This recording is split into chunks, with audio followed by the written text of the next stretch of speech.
MDR itakiriho yaje gusenyuka mu 2000 niyo yagiraga aba ministri benshi mwishyaka riri ku butegetsi uyu munsi mu ba ministri babayeho b'intebe mu Rwanda 11 bose mwishyaka riri ku butegetsi dufitemo ministri umwe none muri iyo modoka yarewe na Ngirente hasigayemo abantu bangahe batanu tuza kureba tunibaza nirihe banga abavuyemo baba basenateri abandi baba ambasaderi muri aba bantu abadepite dufite abasenateri dufite abambasaderi dufite abaministri dufite twe ko tubonamo abantu bafatira mu ngata nyakubahwa perezida wa Repubulika aba bantu bari mu bantu batumye tutagera kuri vision 2020 nkuko yari iteganyijwe niki gituma izi mpinduka za hato na hato abantu bagera mu nshingano abavetinze bari babonye ko bikunda ese abanyarwanda ntabwo twaba turabahanga mu guhisha ingeso turaza kuvuga mu nabahamwe n'ibyaha hari nabahamwe n'ibyaha byo ko by'indonye turaza kubavuga ubu tuvugana muri iyo kipe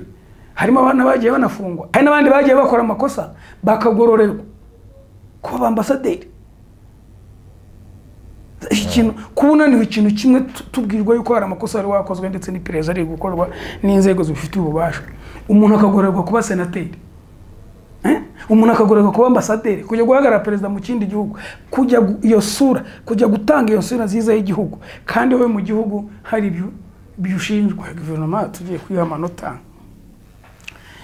bazatubwira urwitwazo nyine hazamo urwitwazo rwa covid yego n'intambara ya Ukraine ari byo kubanenga byinshi niho nabonye ibishimbe bigura 1,700 n'ibihumbi 2 muri guverinoma niho nabonye ibirayi bigura 800 namshitse se umuntu mukuru dufite yatubwira igihe ibyo birayi byagezaho hajemo ibijyanye n'ibiciro ku isoko umunezero w'abanyarwanda uri muke so wakishima se cyangwa wagira icyo ukora ushonje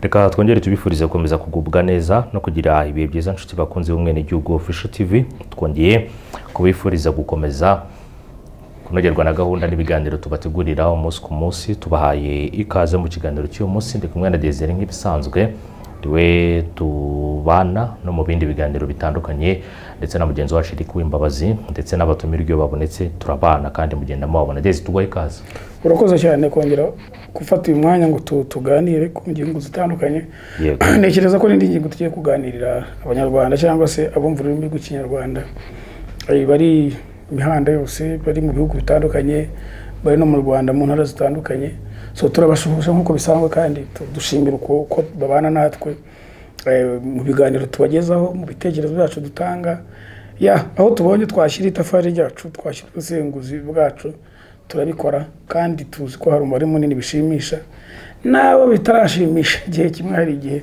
bazafata umwanya bakatwungura inama kugira ngo turusheho kubikora neza ku buryo umunyarwanda wese yakibonye mu biganiro dukora kuko tubikora tugamije yuko tugira u Rwanda ni rwiza hari bimaze kugerwaho ariko n'ibindi bikiri inyuma tukareba impamvu tukaziganirira hamwe kugira ngo tubwire bakuru bacu bashiki bacu barumuna bacu bari mu nshingano cyane bazazijyamo kumva yuko nyine ayukore neza igihugu ubo wikoreye murakoze yes ngira ngo tugiye kuganira ku ngingo ikomeye cyane ni ingingo ijyanye na guverinoma yinjiranye na Minisitiri w'Intebe Dr Edouard Ngirente ikibazo gikomeye kirabaza ngo ese iyi guverinoma yarengeye he ni guverinoma yatangiye 2017 ku itariki 30 nibwo Dr Edouard Ngirente yahawe inshingano muri guverinoma buke bwaho ararahira turareba byinshi bitandukanye ni imodoka yaririmo abaministiri benshi batandukanye abanyamabanga ba leta abayobozi b'ibigo bitandukanye ariko uyu munsi harabagiye baviramo mu nzira harabavuyemo ntibahabwe izindi nshingano cyangwa ngo bakomereze mu bindi byapa harabakomeje uyu munsi ariko bahabwa izindi nshingano abarimo uyu munsi niki cyabashoboje kuramba muri guverinoma turareba byinshi bitandukanye bijyanye n'ibyo Desire radufasha tuzajya dukora ama operation menshi Desire gusa no operation no kungurana ibitekerezo cyangwa kwibutsa abanyarwanda ariko no kurebamo uko byagenze muri iyo myaka yose kuko urumva harabo mwaka umwe imyaka kubera ko guverinoma yacu hakunda kuba impinduka nyinshi cyane dore muzi ko nyuma yo covid dutereye iteye isigatera n'u Rwanda natwe twihanganishe n'ababuze ababo mu gihe cya covid hahindutse haje Europe ubundi rega ntabwo kubona Yellow Paper buri kanya buri nyuma y'ukwezi range y'amezi 3 akaza Yellow Paper umuntu avuye mu nshingano yagiye mu ndi uvuye muri tumenye naho yarengeye dufite abantu benshi utazi aho barengeye kandi dufite tuvuga yuko dufite imiyoborere myiza so rero biba ari kimpa ntabwo ari ibintu dukwiye kuba twicara nyuma yuko twiteguye andi matora azaba kuko ntago guverinoma yigeze iseswa hari ahandi ho guverinoma iseswa minisitiri w'intebe avaho na guverinoma igaseswa sibyo ariko nyine nta guverinoma yaseswe so niba turi kwitegura ari amatora umwaka utaha tugomba kongera gusubira inyuma tukibaza tugafasha n'abantu tugafasha n'abanyarwanda batandukanye tukibukiranye ikipe itsinda ko nta muntu uhindura ikipe itsinda ariko umukuru w'igihugu yari yavuze ku ikipe aba bataka aba badefenseri abanyezamu bahindutse cyane kugeza aho dusigaje batanu wenda hari ababaye promoted cyane cyane wenda nka mushiki wabo Louise mushiki wacu uyoboye Frankfurt ubu uko yabaye imyaka 4 ahabwa n'indi manda arongera atorerwa indi ya kabiri ariko abandi bagiye tugere kwibukiranye tugiye gusubira inyuma tusubire inyuma twibukiranye twibukiranye minisitiri w'intebe tugiye gusubira inyuma twibukiranye turebe ngo kuva tubonye icyitwa ubwigenge muri 62 nka minisitiri w'intebe twagize nibanga ese bavaga amaye mashyaka cyane ese Ngirente Karambyemo nirihe banga yakoresheje ese abandi bari kumwe bari batangiranye kuko minisitiri w'intebe agira uruhare we na perezida wa repubulika gushyiraho umuntu ujye muri cabinet ujye muri guverinoma sibyo se we na minisitiri w'intebe yego yavuyeho biba bisaba yuko bivuga yuko na guverinoma y'ubundi ihita iseswa so rero minisitiri w'intebe agira uruhare mu gushyiraho guverinoma dore ko ari ubundi niwe mukuru wa guverinoma n'ubwo perezida wa repubulika ari we uri head so rero tugiye kuganira kuri ibyo bintu ariko mbere na mbere yuko tugera ku kiri cyo ushaka kumbaza twongere twibutse abanyarwanda tugira ubutegetsi butatu ni ikintu cy'ingenzi twanze dusenge ubwo ubutegetsi tubufite tutiragije Imana ntaho twaba tujya tavuze ubutegetsi utiragije Imana byaba bikomeye cyane yes data mwiza ushobora byose twongeye kugushima kuri mari ikomeye tugushimye ko wahisemo ko uyu munsi tuwugeraho turi bazima hari benshi bamaze kuva muri uyu mubiri turiho turashima izina ryawe cyubahiro ni cyawe data mwiza turagushimiye rero ari ijambo rikomeye washyize ku mutima wanjye ni ijambo rikomeye rivuga ngo data kuko uzitura buri wese ibikwiye ibyo wakoze ngo abashaka icyubahiro kudapfa ndetse no gukora ibyiza ijambo ryawe rivuga ko babishakisha gukora ibyiza badacogora data niyo mpamvu rero tugusabye gukomeza kuduha gukora imirimo myiza irindi jambo ryawe ryo mu Befeso rivuga ko turabwaremye turemeye imirimo myiza muri Kristo Yesu duhe gukora imirimo myiza irimo kugira urukundo duhe kubahana duhe guca bugufi duhe kubana n'abandi kandi data mwiza uduhe kwera imbuto z'imirimo myiza dusaba iki gihugu kuva ku muyobozi wo hejuru kugera ku baturage bo hasi buri wese umuhe kwera imbuto z'imirimo myiza natwe duhe kwera imbuto z'imirimo myiza data kugira ngo dukore ibishimwa n'izina ryawe dukore ibishimwa n'igihugu ndetse n'abaturage muri rusange turagushimye bari natwe muri iki kiganiro tugeze mu izina rya Yesu amen. Yes, Dez waruvuze ngo twagiye tuganira mu biganiro bitandukanye tuvuga ku butegetsi buriho ubutegetsi butatu twavuze ku nshinga amategeko tuvuga kuri nyubahiriza tegeko uyu munsi tugiye kureba nyine nko mu cyongereza bivuga neza ni state dufite free state ariko reka twivye mu kinama dufite ubutegetsi nyubahiriza tegeko ari nabwo tugiye kugarukaho ntabwo twakunze kujya tubivugaho cyane abanyapolitike bacu dore ko uri na active cyane tunivugira yuko ubutegetsi nyubahiriza tegeko irebye hano mu Rwanda bukomeye ubwo turaza gusa nk'abasobanuro mu kanya ko byubakitse tukagira ubutegetsi shinga amategeko imitwe ibiri umutwe w'abadepite n'umutwe wa Sena twibukiranye tugira abadepite 80 n'abasenateri 26 bafite bava abanyarwanda bakwiye kumenya ibi bintu ntabwo dukwiye kubiharira abandi bantu nta bandi tubiharira kuko mu minsi iri imbere iyo urebye ukuntu abayobozi bagenda bahindagurika hari igihe ugeraho abantu bazageraho bakabitinya cyangwa se tukabona n'abajya mu myanya nkunda gutanga ingero navuga n'urugero za RTD ntabwo zifite abayobozi bakuru rura nta muyobozi mukuru harimo abactinga za Rwanda Housing n'ibindi bigo tushobora kurondora so tukagira n'ubutegetsi bw'ubucamanza haba ubutegetsi bw'ubucamanza dukunze kugira inkuru tuvugaho zifitanye isano n'ubwo butegetsi. N'abadepite muzi neza ko abadepite bacu rwose njye mbifatira ku gahanga n'abasenateri igihe kinini ku bintu bimwe biba byabaye tukabona bari silent baratuze baricecekeye nk'iyi nkuru twavugaga y'uyu mudamu tutazarekera gukurikirana Mukamurenzi ya Rulindo. Abandi babika ko tuzakomeza dukoresha twe imbaraga dufite n'ukuza tugasobanurira abanyarwanda ibiro ni ground biri kuri tere. Noneho wenda igihe kimwe tuzagira amahirwe wenda intore z'ubusha intambwe perezida wa repubulika bimenye, ntekereza ko atakihanganira ibyo. So mu bundi butegetsi rero uko nabuvugaga twagiye tubiganira, ariko uyu munsi twibajije ngo dutekereza none kuri guverinoma yacu. Guverinoma yacu bimeze bite? Hero pepe ikunda kuza kenshi yagize ingaruka nziza kuwugiyemo n'ingaruka mbi kuwuvuyemo. Tukibaza se ko hari abantu bava muri guverinoma yacu zitandukanye ngo turagenda tubijyamo byose, haba guverinoma ya Anastase Murekezi aho Ngirente yafatiye, turasanga basubira inyuma 2014 kuko nibwo Anastase Murekezi yajyagaho, sibyo no muri PSD. Ageza 2018 nyine ku itariki igihe Ngirente yafata gute, turagenda tubijyamo.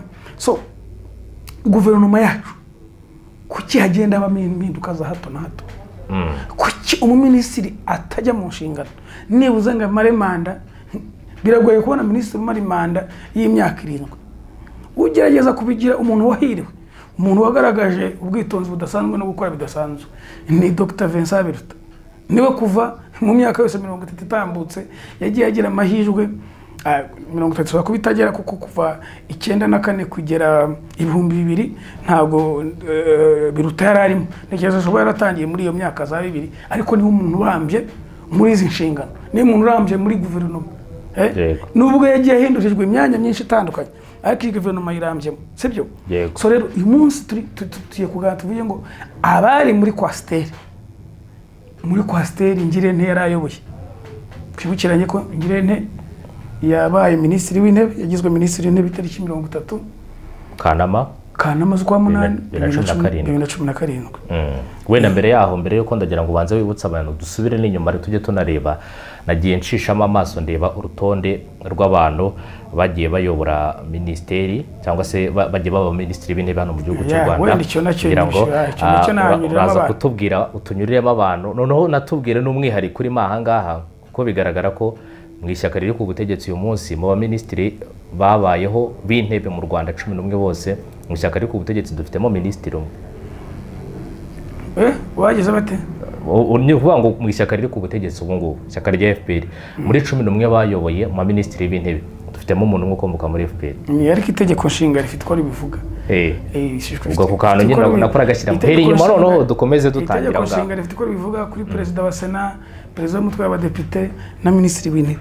Nubwo minisitiri w'intebe ashobora kuba mu ishyaka rimwe na perezida wa repubulika birashoboka cyane, ariko nka perezida wa Sena ubundi biragoye. Itegeko nshinga ntabwo ribyemera. So reka rero twibukiranye, ntabwo turi bakuru cyane, ariko dusubiza inyuma iyo ushaka kumenya ngo turavahe turajya he. Ese ibijyanye n'imiyoborere y'iki gihugu reka ntabwo tugomba kubikwepa cyane, nuko byaragaragaye yuko hari iminsi tuzakomeza kubikwepa twigira mu bindi. Ejo ushobora gusanga Shema ari minisitiri w'intebe. So ugomba rero kumenya ngo ubundi bigenda izi mpinduka.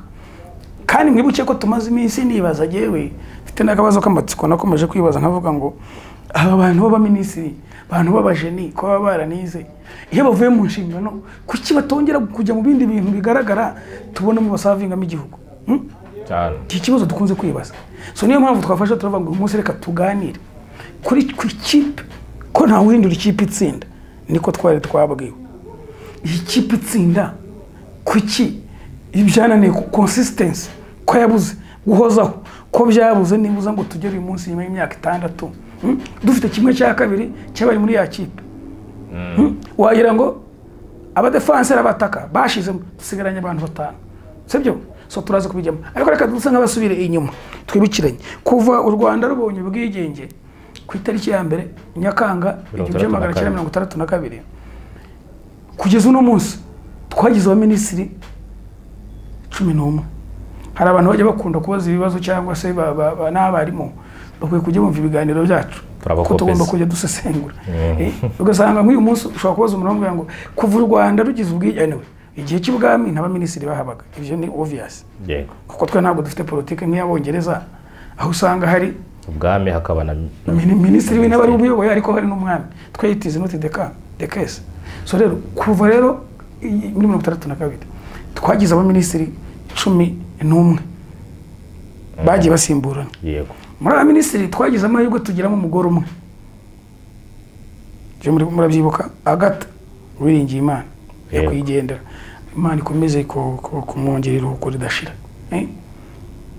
tunashishikariza n'abadamu igitsina gore abantu bari biganiro byacu bagerageza bashyiremo akantu bashyiremo imbaraga abagore tubona muri politiki aha ni bake cyane barahari mu badepite ariko abavuga hari n'abajya kubona ukumva babahamagaye batazi nuko ariko abari active tubona mu biganiro tubona mu busesenguzi butandukanye rego umunyapolitike ni ikisi nuko asobanura ibyo yemera abanyarwanda bakabimenya nko kugenda ukicara amazi ukituramira ukituriza ukarya yawe ukarya miliyoni 3 ukagenda mu kimodoka gifite si ntabwo bihagije biba byiza iyo ugarutse bya bintu wemera ya amategeko dutorera ukagaruka nyine ahantu uzikora hari abaminisitiri dushobora kumenya ko banariho kandi bari muri guverinoma yamazemo igihe turaza kubireba hari n'abadepite bamaze igihe ukabutamenya kandi n'umudepite uretse kumva umuntu aba batikana kandi depite twakwiye kubona bari mu bikorwa bitandukanye bavuga basobanura ibintu byabo tubona kuri za Twitter tubona wandika ibitabo muri experience zabo tubona barahari simvuze ko badahari ariko ni baki hari ugeramo yanavugaga yanahagera akituriza so twagize abaminisitiri 11 twibukiranye kuva kuri Kayibanda Gregoire kugeza kuri Ngirente uyu munsi tuvugana twagize abaminisitiri 11 twibukiranye igihe kuva mu 1962 twabona ubwigenge kugera mu 1991 ntabwo u Rwanda rwagiraga minisitiri w'intebe bagose wanyemerera nkabacamo nirukanka reka nsandangiza akandaje n'ubundi ngo uwo mwanya watumye tuwanyiremo ndavuga bo nibuka nawe uze kunyibutsa ntacyo so twagize minisitiri w'intebe iki gihugu mu mateka yacu kuva 1991 kugeza no munsi ni habo ariko hari Kayibanda niwe wabaye minisitiri w'intebe bwa mbere yego ariko kuva 1962 kugera muri 1991 nta minisitiri twagiraga so watungiramo wakibutsa abanyarwanda ba minisitiri ndetse n'amashaka bavagamo ariko twibukiranye 8 MDR itakiriho yaje gusenyuka mu 2000 niyo yagiraga aba minisitiri benshi yari ifite mu mubare munini ubundi baza itaza gusenyuka kubwo impamvu zumvikana nyinshi ababaye muri MDR twasohuje nabo basenyukanye nayo abasenyukanye nabo umuntu bigize amahirwe cyane current ni Bernard Makuza kuko nawe waje kuba minisitiri w'intebe so niwe isenyuka niwe wasigaye ahita afatiraho so rero 8 muri aba minisitiri 11 twavugaga 8 bavaga muri MDR hakaba n'umwe bavaga muri MRN hakaba PS dumwe ubwo se 8 yacani barindwi dufite MRN dumwe PS dumwe na FPR umwe Ngirente ntago mbizi neza niba yigenga ubwo abandi ni barindwi MRD ni barindwi MDR yagize mu umwe MDR yagize mu umwe ari nkoza amabara waba dusomera wakibutsa abantu no kugira ngo tuze kuva nayo nibeshya aho ngaho sorry hanyuma muri abo ngabo Gregoire Kayibanda yari muri MDR Sylvestre Sanzimana ni muri MRND Dr Dismas Sengiyaremye yari muri MDR Agatha Uwiringiye Imana MDR Jean Kambanda nawe no muri MDR Faustin Twagiramungu MDR Dr Pierre Celestin Rwigema yari muri MDR Bernard Makuza yabanje kuba muri MDR nawe yari muri MDR ariko sheshwe yasigariraho ihenutse ushobora no gusanga nawe washeshe yagize bari mu kuyisesa okay hanyuma Dr Pierre Damien Habumuremyi muri RPF na Anastase Murekezi muri PSD yego ubwo rumva MDR ni barindwi wongeho abo batatu bandi bo mu yandi mashyaka n'uyu umwe Ngirente wenda abantu bazatwibutsa ahari ariko ntekereza ko niba atari FPR ugashobora kuba nta shyaka rimwe birashoboka nta mpamvu yes Desi iyi guverinoma turimo turavuga yatangiranye aba minisitiri 20 ubwo twa tuciye inyuma turebeye ababaye aba minisitiri iyo turi kuvuga turiho ntabwo yatangiranye mu minisitiri 20 yewe na Anastase Murekezi kandi kwibutsa yewe na Anastase Murekezi yagiye 2014 yari ifite minisitiri 20 n'abanyamabanga 10 sibyo hagiyeho impinduka za nyuma za 2016 nibwo habaye impinduka za nyuma iyo guverinoma rero yaragigeze igihe Ngirente yaziye ari bwo Mininteri yari yewe na Kaboneka mushuti wacu honorable Musa Fazil Harerimana yayoboraga minisitiri y'umutekano byaje kugendana mbere yuko Ngirente arahira Ngirente ajyaho bitangazwa yuko iteka rya perezida wa Repubulika rishyiraho guverinoma mbere yuko rijyaho Mininteri yagendanye nande na Sheikh Musa Fazil ubwo ryari rimaze no kuvugururwa inoza itegeko hari na ministeri rero icyo gihe ya Mineyase ya Afurika y'Uburasirazuba yaje guhuzwa na Minicom biba Mineyacom yaje guhinduka iyoborwa nande na François Kanimba François Kanimba ubwo nyine barabindukanye mbere yuko Ngirente ajyaho yaje kumuhabwa ariko iza gukurwaho nawe yereka umuryango urumva icyo gihe niwe wari uyifite yaje kuvanwaho nawe yerekwa umuryango sinzi ikigasigaye yobora muri no minsi niba ari mu bihugu 11 niba nibuka neza abantu bazatwibuka François Kanimba ahari so rero undi waje kubirundukana nayo yari Gatare Francis Gatare yayoboraga minisiteri ya iki ya mine hahandi hari akabuye mu kigo ni ikigo gishinzwe mine RMB na RDB byemerewe bajyamo nyine bajya muri cabinet nk'ababarwa nk'abaministiri babarwa Kariya Kamanzi we koko n'ubaracyajyamo muri cabinet meeting ayijyamo ariko nyine Francis Gatare n'ikigo cye ntabwo bafite representation muri cabinet meeting yego Gatare nyine n'icyo kintu niwe bantu icyo gihe nyine mbere yuko Ngirente Dr Ngirente ahabwa abaministiri w'intebe hakajyaho na guverinoma tuza gusubiramo tunibaza aho abandi barengeye tunibaza n'indi banga abandi bariho bakoresheje icyo gihe Gatare urumva Francis Gatare nawe yavuye muri guverinoma so urumva twaje gusigarana zingahe 18 sibyo yego ministeri za 20 havuyemo Mininteri na Mineyacom ya Fazil Musa na Mineyase yaje nyine nayo yaje kuvaho haba hasigara nyine Mineyacom ari ubwo yari Mineyase guteranyaho na Minicom yayoboraga na François Kanimba so rero ku itariki rero 30 Kanama 2017 nibwo Dr Ngirente minisitiri w'intebe dufite uyu munsi yaragijwe cyayagize uruhare sibyo guhabwa imodoka bashyiramo abantu ariko uko bagenda bagera ku cyapa bagenda basigara none muri iyo modoka yarebewe na Ngirente hasigayemo abantu bangahe batanu tuza kureba tunibaza nirihe banga harabagize amahirwe harabavuyemo baba senateri abandi baba ambasaderi ndetse ari n'ababaye abadepite niba ntibeshye aba senateri n'abambasaderi muri so rero tugiye kujya ugiye kutunyuriramo urumva ku itariki 30 Kanama 2017 ku bukeye bwaho ubwo ari itariki ya mbere z'ukwa kangahe itariki ya 31 niba ntibeshye kwa munani nibwo habayeho kurahira nyine iyo guverinoma yashyizweho ni nabwo yarahiye ku mugaragaro so yarahiye ku mugaragaro ni bande bari abaministiri ni bande bari abanyamabanga kuko abanyamabanga bari 10 sibyo yego reka twongere twibutsa abanyarwanda ukikipe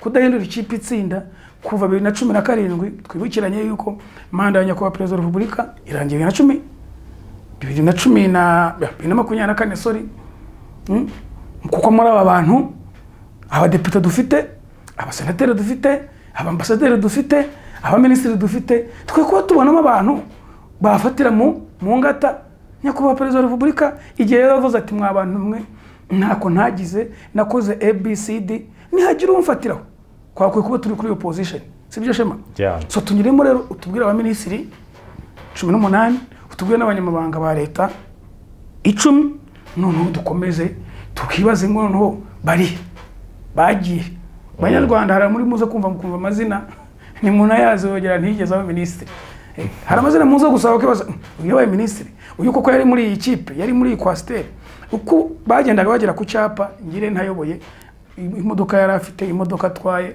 nimvuga imodoka nimuze kumva ukunda ayo nyine guverinoma ituma bitugeraho ibyiza tubishima ndetse n'ibyo tudashime bitarakemuka nabyo none twamushyira ku mutwe cyangwa twamubaza kuko niwe afite inshingano zo kureberera guverinoma kuko niba reza tegeko no bashinzwe gushyira mu bikorwa ibyemezo by'izindi state by'izindi bubundi butegetsi sibyo yego nibo bashyira mu bikorwa nibo ba technicien so watunyiramo rero iyo chip yaba ministeri 18 n'abanyamabanga ba leta 18 se buriya cyane 20 oya no sinitwabonye ko ministeri yavuyeho na mine yasivaho wereka ndazivuga uguraza kuzibara izo ministeri ya twibutse guhera kuri ngirene yabaye ministeri w'intebe ucindi tubwira na fonction tubyibutsa abantu tuze kuganira ngo iziminduka kuki abantu batagera ko urugendo niba ari kukikanani kukikanana abantu bananira kugera cya gihugu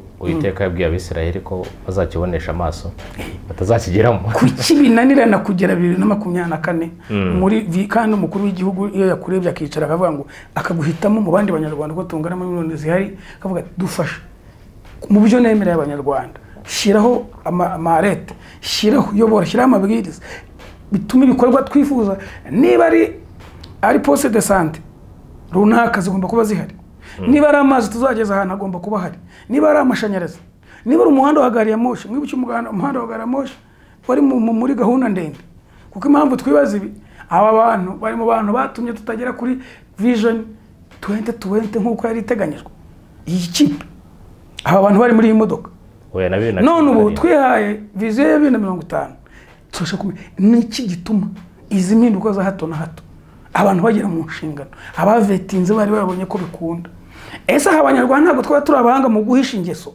ntabwo twaba turabahanga mu guhisha ingeso zitari nziza none haba turaba bakabona turi bazima ariko twabwa inshingano bigapfa shema cyane birashoboka niki gituma umuntu atamara imyaka 3 Anasazi Murekezi niki yakoze kwa 2014 kugera 2017 imyaka 3 guverinoma yarawe ngi imyaka 3 ntabwo bihagije muri manda y'imyaka 7 umukuru w'igihugu abayihaye niki gituma ese aho nitwaba dufite imikida niko dufite ukuntu tudasanzwe dufite ukuntu duhisha twigira abantu beza twagira mu nshingano bikanga turaza kuvuga mu nabahamwe n'ibyaha hari nabahamwe n'ibyaha byo ko by'indonye turaza kubavuga ubu tuvugana muri iyo kipe harimo abana bagiye banafungwa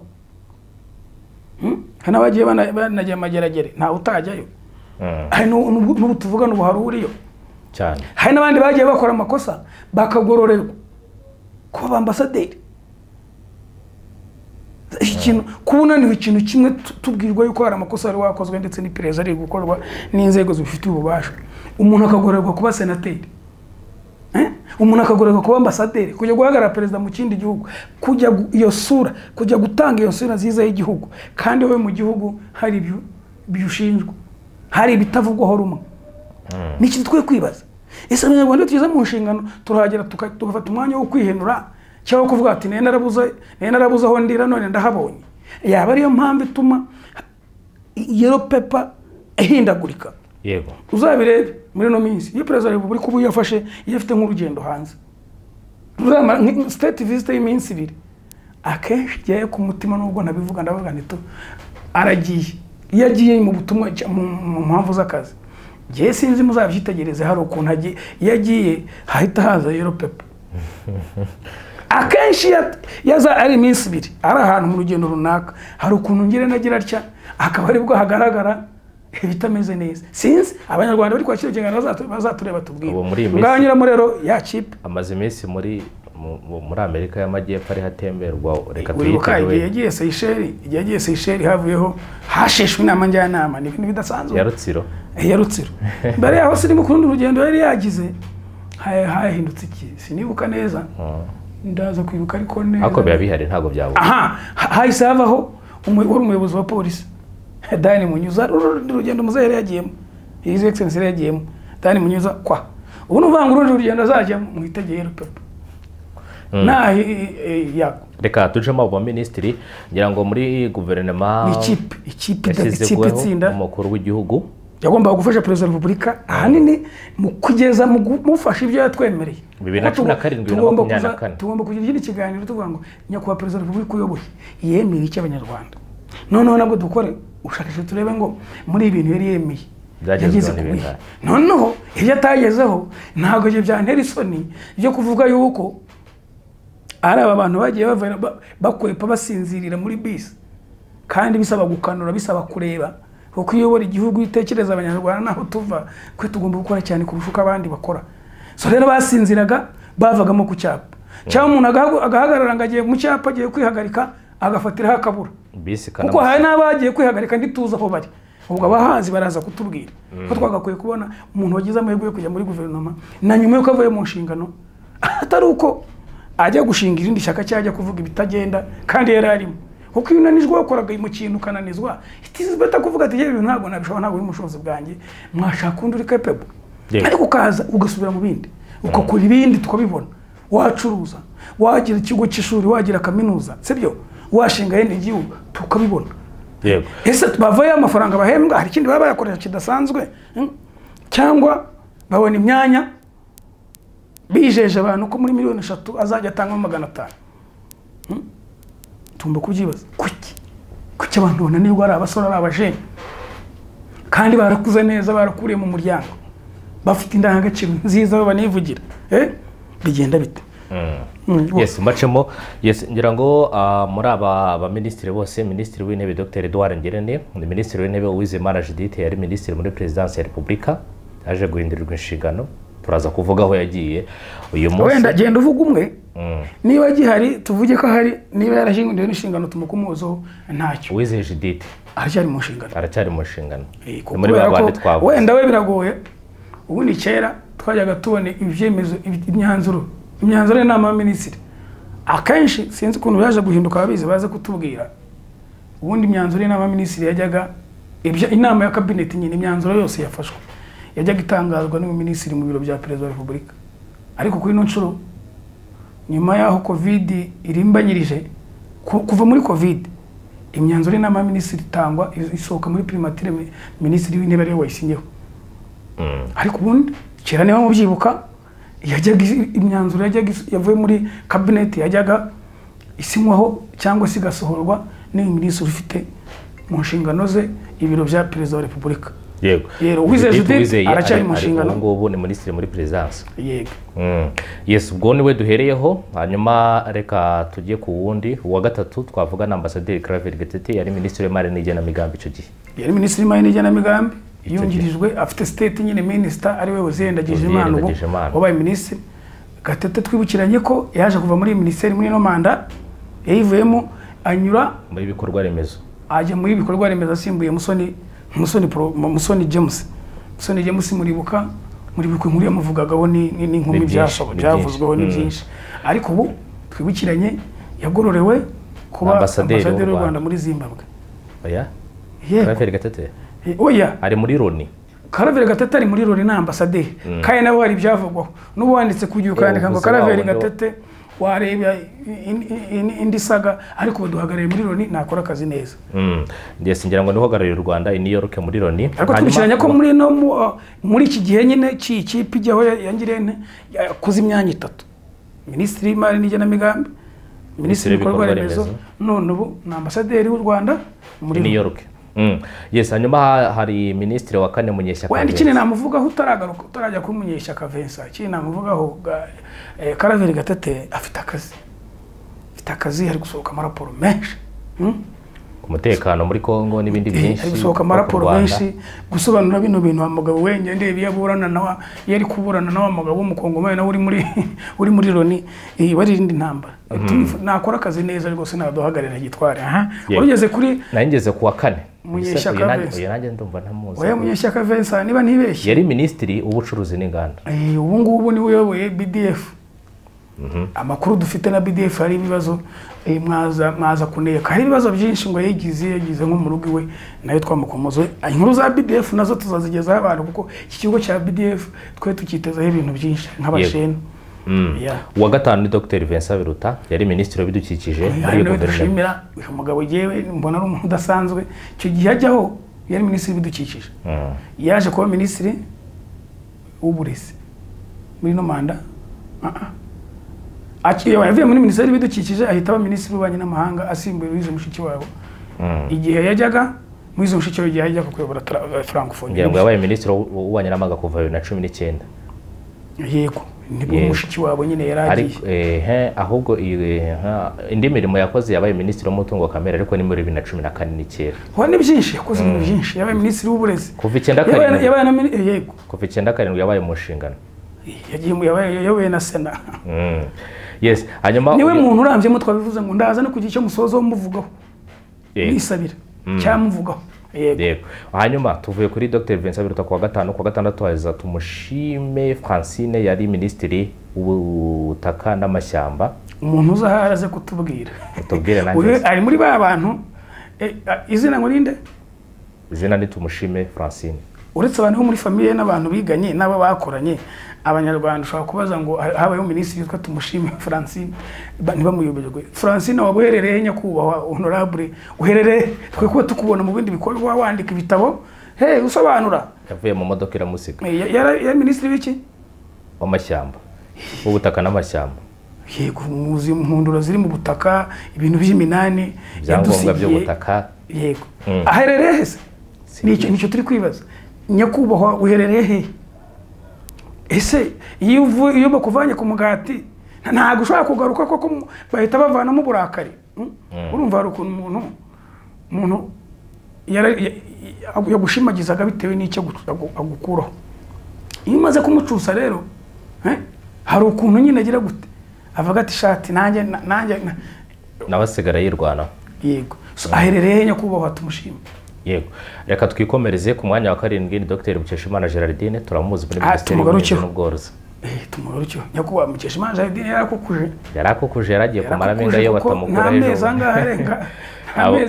Amezi arenga 5 avuyeho asimbuye Defense kuko yavuyeho nyuma y'inama y'umushyikirano murabyibuka. Ariko muribuka yuko tuzamwibukira ku bintu byinshi muri Minagri nyuma yaho mbere yaho ibintu byitwa ngo zoning. Sanga abantu baragabanya ibice. Zoning ugasanga umuntu ureze ikawa yawe ufite uburenganzira bwo kuyigurisha ushaka. Dushimire Defense.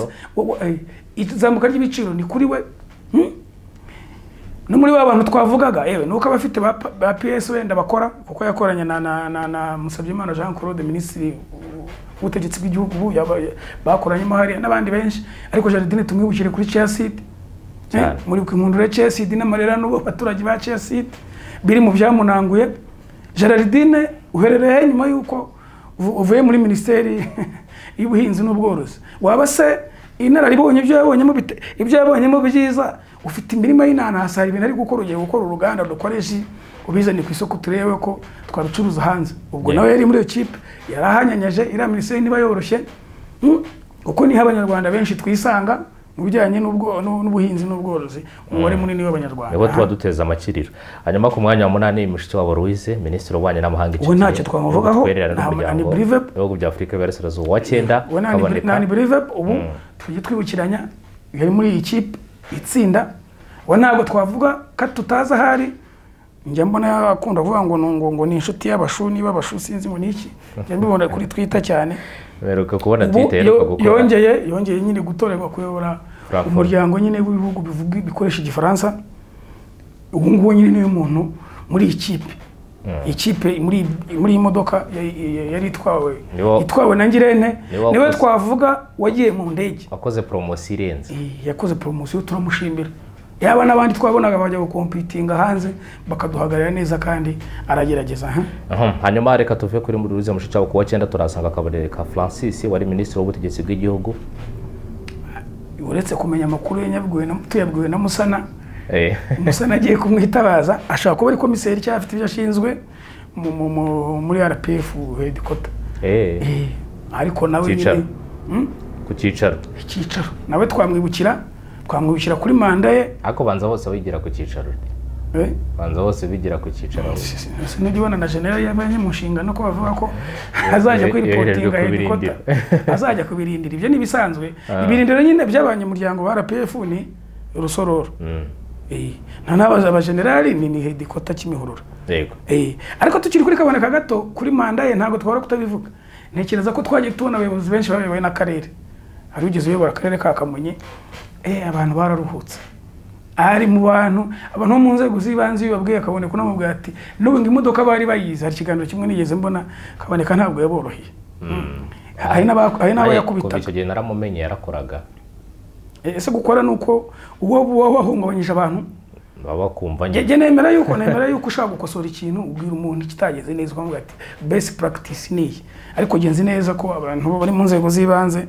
bakoranye na Kaboneka bamukubwira turamubibukije ariko ntekereza ko ababizi neza icyo yabashinzwe ubu ashobora kuba gihe cyo nzi cyo ari muri RPF kandi ashobora afite umwanya munini wenda si munini cyane ntekereza ariko muribuka ko no muri RPF habayemo amavugurura hambere aha n'abakomiseri turabazi bagiye bajyaho nuko tugiye muri organigramme y'umuryango ubu ntekereza ntago namubonye iyo poste ntayo twumvise umuntu wabuzaho nyakubahwa honorable Kaboneka niwe Kaboneka yari umudepite avamo nawe ajya nyine aba minisitiri mu butegetsi bw'igihugu batubwira ibyo bari gukora ubu babizi dufitemo abantu benshi bari biganiro byacu kandi baba bafite amakuru ubaherereye he undi wavugaga ugeze ko yari key player yari umukinnyi ukomeye ku bantu bazi umupira yari nomero 8 yagomba gutanga passe zikomeye zituma abantu batsinda ibitego kumihigo kuby'umukuru w'igihugu yemerera abanyarwanda igihe yiyamamaza 2017 atorerwa iyi manda yego umuminisitiri w'ubutegetsi bw'igihugu bari umuntu ukomeye byagenze bite yananiriwe ese yaje kugira injari yaje kuvunika nawe yagezaho itariki n'amatariki birahari twanabivuga ariko yagezaho nawe ava muri iyi bisi kugira ngo nyumba yakaboneka se amaze kujyaho nk'abandi batatu hagiye mushyaka hajyaho Gatabazi umusukuti mukuru Gatabazi honorable Imana currently Musabyimana navuga ngo kuri iyi manda ya kubohongirene y'imyaka 7 ntabwo iragera 7 turacyari kuri 5 irabura umwe ntibigutungura wenda n'umwe muri abo ngaho utazagezwe no 24 hamaze kujyaho abaminisitiri b'ubutegetsi bw'igihugu 4 Kaboneka Anastase Shyaka ubu ni ambasaderi muri Poland mu basohotsemo nabo turaza kuvuga n'abinjiye inyuma imodoka igenda hakaza noneho Gatabazi 5 Kaboneka Shyaka Gatabazi 4 Musabyimana no kuvuga ngo kuva 2017 kugeza uyu munsi tuvugana minisiteri y'ubutegetsi bw'igihugu imaze kuyobora n'abantu bangahe 4 kandi ntabwo dufite icyizere cy'uko Musabyimana azageza 2024 bya urugero 2024 byagera batariyongera kuko jye natinye nyakuba minisitiri kandi urabizi nigeze ni inshuti yanjye nigeze nkora ahantu kandi uvuga ko bimeze neza mufitiye icyizere ariko kuva hatutse abanyamakuru kuva havuze ko abanyamakuru ari iki kuntu hejuru ya cya kiraro cy'abana bambukaga baguruka dushima ariko twabonye cyarakozwe muri bibuka cya Rubavu muri gucyo bakavanga ibintu byarangiye kera abantu babasazi ku manywa y'ihango kari akantu kanciye intege ariko nuko tuvuga ibibi hari n'ibyiza bikorwa ntekereza ko n'icyacu yazidashaka ko yashyize akadomo ariko ubwo twibazaga minisiteri y'ubutegetsi bw'itwe tugeze kuri Kaboneka y'ubutegetsi bw'igihugu kubera ikiza impinduka twibukiranye Gatabazi nyine yarajemo muri guverinoma muri ikipe itsinda icyo gihe Gatabazi yari guverineri w'intara y'Amajyaruguru yaramaze iminsi ari kuri bench ngira ngo bongera kumugororera yatangiye yari umudepite ayo abagavana inshuro ebyiri niba ntibeshye hagendera ngo hano amakosa ya hato na hato ibintu twaba kutabivuga hari kosa yakoze bwa mbere hari n'iryongeye nk'uko bivugwa hakaba hari n'irindi twumva ngo bya Rutsiro ngo yari afitemo akaboko kwa ba telefoni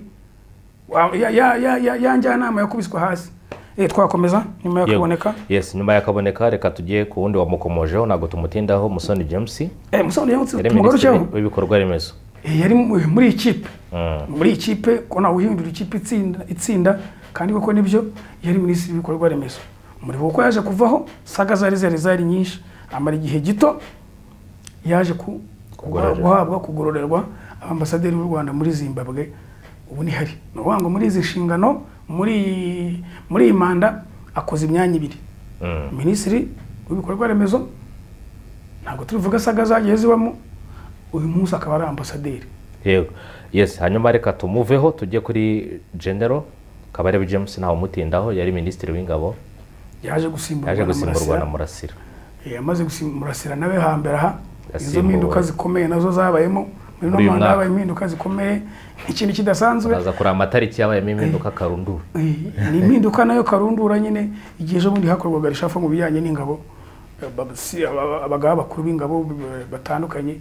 Rero Murasira nawe yaje, we aherereye harya nawe n'umusirikare. Murasira General Major. Uwo nawe iripotinga headquarter. Yes, ngira ngo n'uwo nguwo. Hanyuma ku wa 12 Kayisera Marie Solange yari minisitiri muri primature ushinzwe imirimo y'inama y'abaminisitiri. Waherereye uwo ngo bari muri Minema.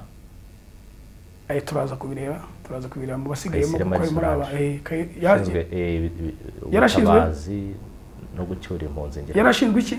Yari minisitiri muri primature ushinzwe imirimo y'inama y'abaminisitiri. Yego, yaje ko promoted nyine habwa iyo minisiteri tuza kureba komeza.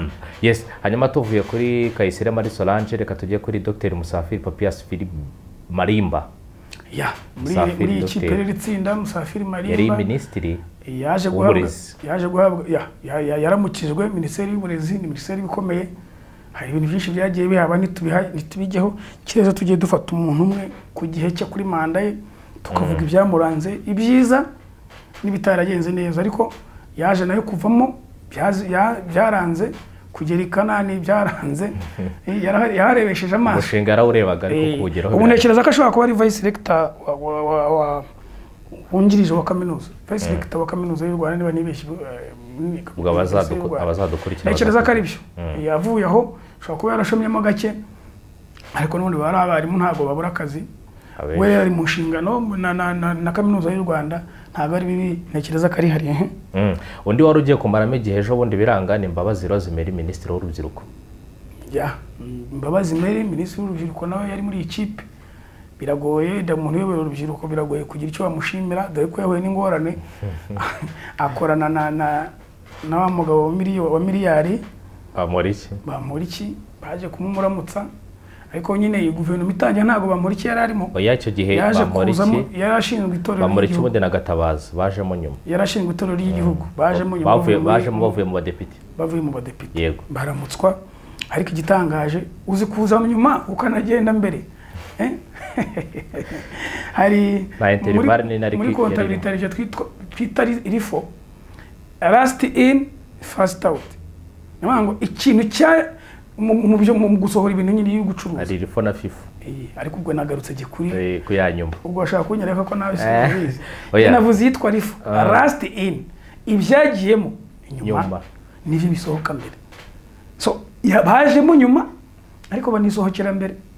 Mushuti wacu umwe we naherereye murabizi ikibazo yahuye nacyo na Gatabazi, nawe ibyarimo nibyoroshye bitewe n'ibivuga bijyanye n'Urutsiro. So Bamporiki yari kumwe na Mbabazi Rosemary. Ubu Mbabazi na ambasaderi w'u Rwanda muri rishafi herutse, ambasaderi w'u Rwanda muri Ghana.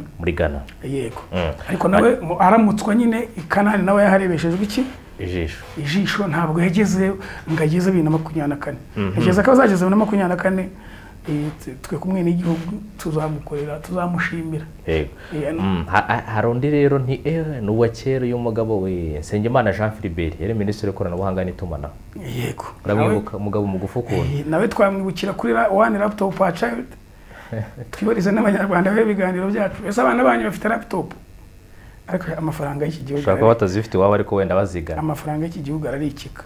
Yazanye umushinga ibitekerezo byiza rwose za 4G n'ibindi njyana na 5 yari yaje.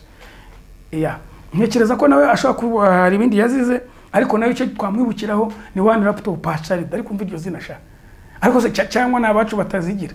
Ese ubonye ari ifite shema ko tutuye ahantu hatandukanye. Ngese ndayifite.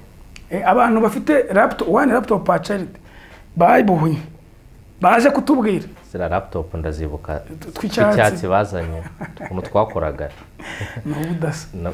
yaje rero kuva muri iyi minisiteri ubu ayoboye Smart Africa niba ntibeshye ejo bundi numvaga ubiganiraho hanyuma undi ni uwitwa Debonheur Jeanne d'Arc yari minisitiri ushinzwe impunzi n'imicungire y'ibiza umuntu uzi Debonheur Jeanne d'Arc amunsuhuriza ntawe nzi Debonheur Jeanne d'Arc mushobora guhurira mu isoko ntumenye ko yabaye minisiteri ndabeshya shema biragoye umuntu umuzi Debonheur Jeanne d'Arc azaduha agafoto ke aherereye Debonheur Jeanne d'Arc turagusuhuje ko wari minisitiri ukavamo nta impamvu yo kuvanamo umujinya mujye mugaruka twongere tubone mu bindi bikorwa mu bindi bikorwa tuzabajoyininga tuzabibashyigikiramo kubera yuko mwigeze mujya mu myanya ifata ibyemezo namwe mwari muri kumwe mu rugendo rw'igikanani sinzi uko byaje kugenda muherereye ubu koko pe tubabure burundu tuvane amaso je nta nubwo mwibukana bangiye kubeshya yego hanyuma wa 17 twirukanga yarashinzwe iki yari minisitiri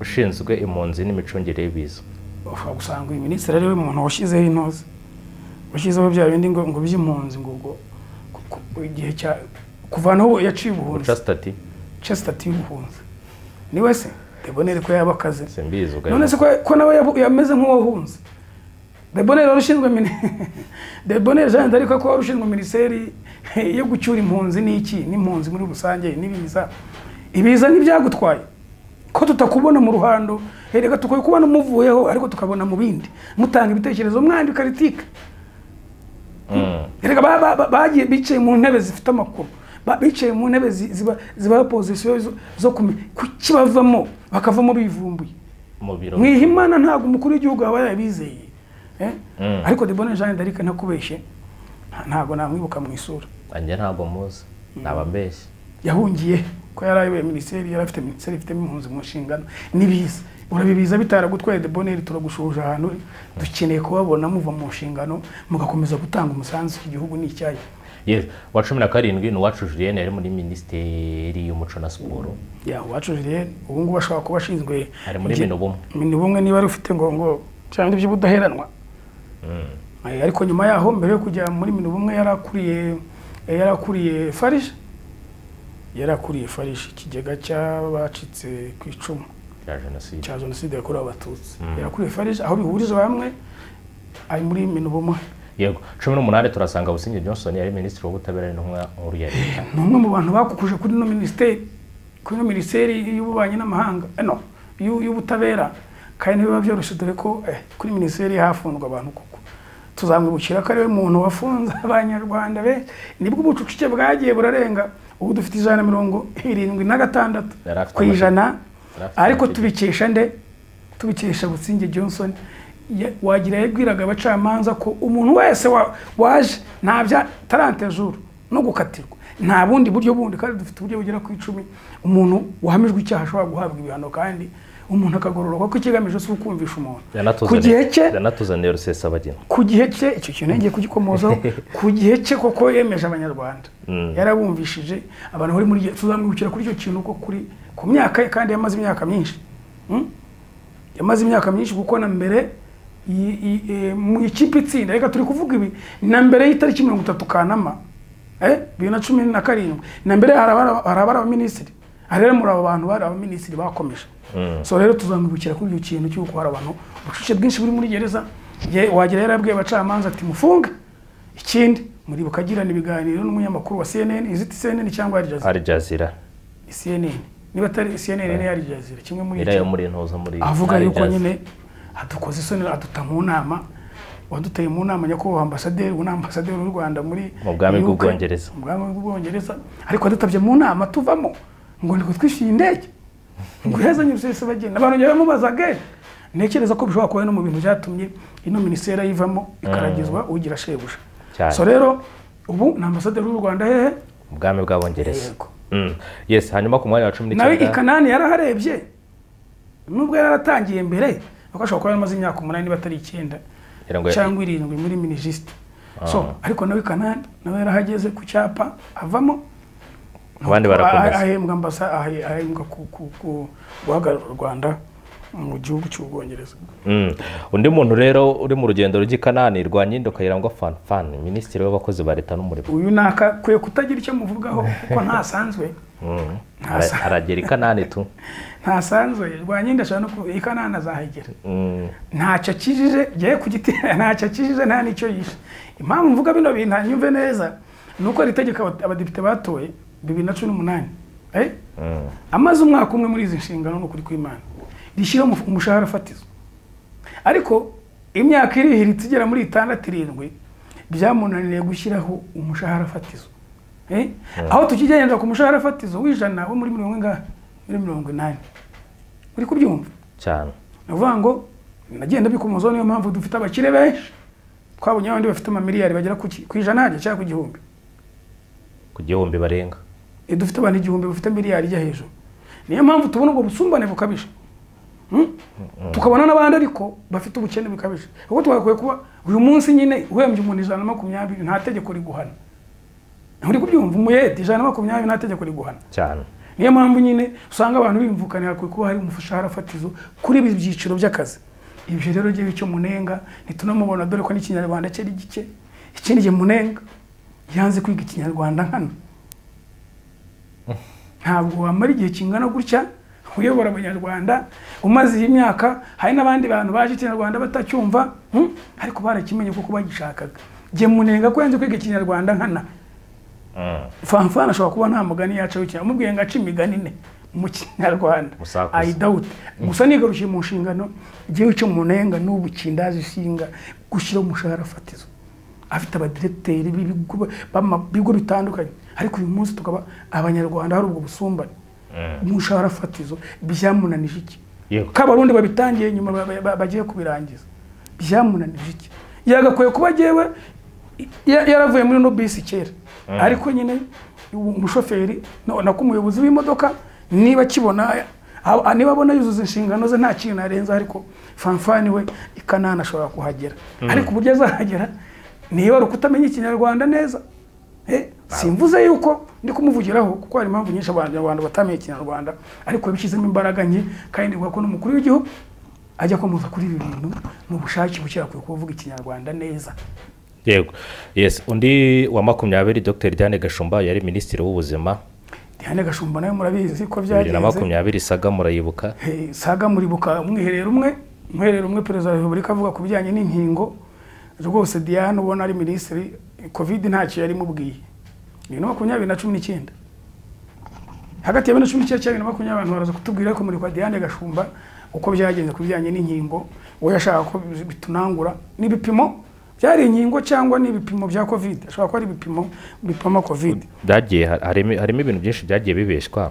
Ndira ngo perezida navuze ko hari byagiye amubaza nyine akamusubiza ibitari byakanamubeshya. Harimo ibintu byinshi bijyanye n'inkingo, ibikoresho n'ibindi byinshi. Ariko nawe nyuma yaje kugira gute? Yaje kuragizwa ambasade y'u Rwanda muri Denmark, Sweden. Batari muri Sweden. Ni Sweden. Nindi uri muri Polonye. Oya Polonye ni Anastasia Shyaka. Ubwo ari Sweden. Hagataho. Ari Sweden, Denmark gutyo. Uwanyuma dusorezaho. Nyuma yo kubeshya perezida yaje nyine kuramutswa ambasade zirenze 2 n'abatareshatu. Irimo izindi ebyiri bakorana nazo mu bindi bihugu bitandukanye. Aziyoboreye hamwe. Hanyuma undi waje gukurikirana Nyirasafari Esperance, minisitiri w'uburinganire n'iterambere ry'umuryango. Kwibukiranye uyu yaje kuba promoted mu president yemerewe muri aba senateri, president yemerewe gushyira. Ubu ni vice president. Amujyana muri vice president wa Sena ushaka kushinzwe imiyoborere niba ntibeshye. Muzi ko hambere ahigeze anayibyimba Sena igihe mushuti wacu yararwaye yarebye perezida dahari. Kandi rero namba ya kabiri namba 2 abarabereretsa bareguye. Mu gitondo igitangaje nkuko twabivuze mu biganiro abantu bazabirebe, nyakubahwa honorable Karinda abanyina barakabyatorwa na 20 kuri 26 kandi mushuti wacu rwose yari ahari saa 2 twibajije ku lobbying yakozwe. So Nyirasafari rero nawe yavuye mu kuyobora umuryango ahita aramutswa kuba vice president wa Sena dore ko yigeze anayibyimbaho mu gihe kigera ku kwezi nk'uko amategeko abiteganya. Yego Dezi, ngira ngo iyi guverinoma yari ifite abanyamabanga ba leta ntabwo turi bubajyemo kubera ko amasaha yagiye, ahubwo nagira ngo basome icyarimwe bose ntacyo mbavuga. ngira ngo abanyamabanga ba leta harimo Rwamukwaya Olivier yari umunyamabanga wa leta muri minisiteri, gato ko nawe ari mu bantu bahamwe n'icyaha cyo kumunga ubukungu bw'igihugu yariye ruswa y'ibihumbi 500. Nta gashya kabaye muri guverinoma aho minisitiri yarya ruswa y'ibihumbi 500. Rwamukwaya Olivier, yego uwo ntabwo ari wawundi wo mu burezi, simubeshyeye uwo mu burezi niwe wariye ruswa ya 500. ntacyo bose impamvu batageze Kanani habari Munyakazi Isaac Munyakazi na mushuti wacu. Ako na Rwamukwaya ndumva nawe ari muri ntuzi. Ntihabura ikintu nuko nta gupfa kuva muri bisi nta mpamvu. Hanyuma Munyakazi nawe waruvuze yari umunyamabanga wa leta muri minisiteri y'uburezi, niwe nyine ushinzwe amashuri abanza n'ayisumbuye muri Perezida wa Repubulika yumirwa 500 kwimana. ngira ngo yirukananywe na Gashumba na Evode nyine muri wa icyo gihe yari yakubise umudamu rwose ameze neza. Mushuti wacu Evode ngiye tuziconda icusha kuri banki. Yes, ngira ngo undi ni ko nyuma yaje kugororerwa. Evode no musenateri yaje kugororerwa muri abasenateri perezida ashyiraho. Yego. Hanyuma Dr Mukabaramba Rivere yari umunyamabanga wa leta muri minisiteri y'ubutegetsi bw'igihugu ushinzwe imibereho myiza y'abaturage, ubu ni vice perezida muri Sena. Yego. Hanyuma undi kumwe na Nyirasafari bagendeye rimwe. Yego, harimo Harerimana Siriake yari umunyamabanga wa leta muri minisiteri y'ubutegetsi bw'igihugu ushinzwe iterambere ry'abaturage. Gisinza hana herereye. Harimo Dr Ndagijimana Uziye yari umunyamabanga wa leta muri minisiteri y'imari n'igenamigambi ushinzwe igenamigambi. Niwe wakoze export individuel nk'abayi defense ava ku bunyamabanga akaba yoboye nyuma nyine nyuma yuko Gatete Karaveri avuye muri minisiteri. Dr Uziye Ndagijimana yarakabye ubu nyine ni uturebera ifaranga ryacu, ariko nawe nitwabara kumukibura tumubwira yuko amadeni yiyongereye ayatekerezeho, ukabara kumubwira yuko ifaranga ryacu ryakomeje rindi mukaryizamukira tugereranyije n'idolari. Ntekereza ko n'umunyabwenge n'ubushishozi bwe atekereze neza imishinga irambye turebe yuko twazongera idolari nibuze rikaba 700 ku idolari rimwe rikavunja amanyarwanda 700. Yego. Dr Ndimubanzi Patrick uramuzi yari umunyamabanga wa leta muri minisiteri y'ubuzima ushinzwe ubuzima rusange n'ubuvuzi bw'ibanze. Yabaherereye ubwo nuko yari docteur wasanga ari mu bitaro cyangwa yarashinze clinique twamushimira, ariko dukwiye kubabona mu Rwanda, twongera kubabona nubwo Kanani habananiye batubwira impamvu byanze kugira abandi bazabagwa mu ntege ntibazagwe mu makosa bavuye mu n'iki impamvu iki kiganiro. Yego. Hanyuma undi ni uwitwa Uwihanganye Jean de Dieu uramuzi? Uwihanganye Jean de Dieu nawe yari umunyamabanga wa leta muri minisiteri y'ibikorwa remezo ushinzwe gutwara abantu n'ibintu. Yego, yaje nawe yaje kugororerwa nyuma ubu ni ambasaderi w'u Rwanda muri Singapore na Australia niba ntibeshye. Wenda n'ikindi igihugu kimwe niba bakundi buko Australia na Singapore na ambasaderi hagarariye nyine u Rwanda na Perezida Kagame muri ibyo bihugu. Yego. Engineer Kama Irese Germaine umunyamabanga wa leta muri minisiteri y'ibikorwa remezo ushinzwe ingufu n'amazi. Ariko aherereye ntarimo muri bandi batanu basigaye. Engineer okay, nawe we yuko Amayiresi Kanani nawe yaharebesheje yakwiye ebundi uri state minister wakwiye kuba iyo minisiteri uyu mwanya Dr Nsabimana arimo yakwiye kuba arimo abangaba nyine bari abanyamabanga bari muri ikipe itsinda. Yego. Undi ni kuko niba ari umwataka bakagera bajya ku muri mukinyi wari ugihari bashaka undi mukinyi zo mu mwanya wawe bigaragara yuko wadesovye. Yego. Yego. Undi ni uwitwa Nsengiyumva Fulgence yari umunyamabanga wa leta muri minisiteri y'ubuhinzi n'ubworozi ushinzwe ubuhinzi. Mushuti wanjye nawe mushuti wa Nsengiyumva nyine ubu yabaye umusenateri. Yego. Muri abandi perezida ashyiraho nawe yamugize umusenateri avuye muri izo nshingano. Yego. Ntekereza ko icyo gihe izo nshingano zivaho hagiye yari muri Minagri nizo Musabye Imana yakoraga cyangwa RPS shaka kuba aha babizi baratwibutsa. Yego. Undi ni Maître Evode Uwizeyimana yari umunyamabanga wa leta muri minisiteri y'ubutabera ushinzwe ibyerekeye itegeko nshinga n'andi mategeko. Yagize uruhare mu kuvugurura itegeko nshinga dufite ubu. Uruhare runini cyane.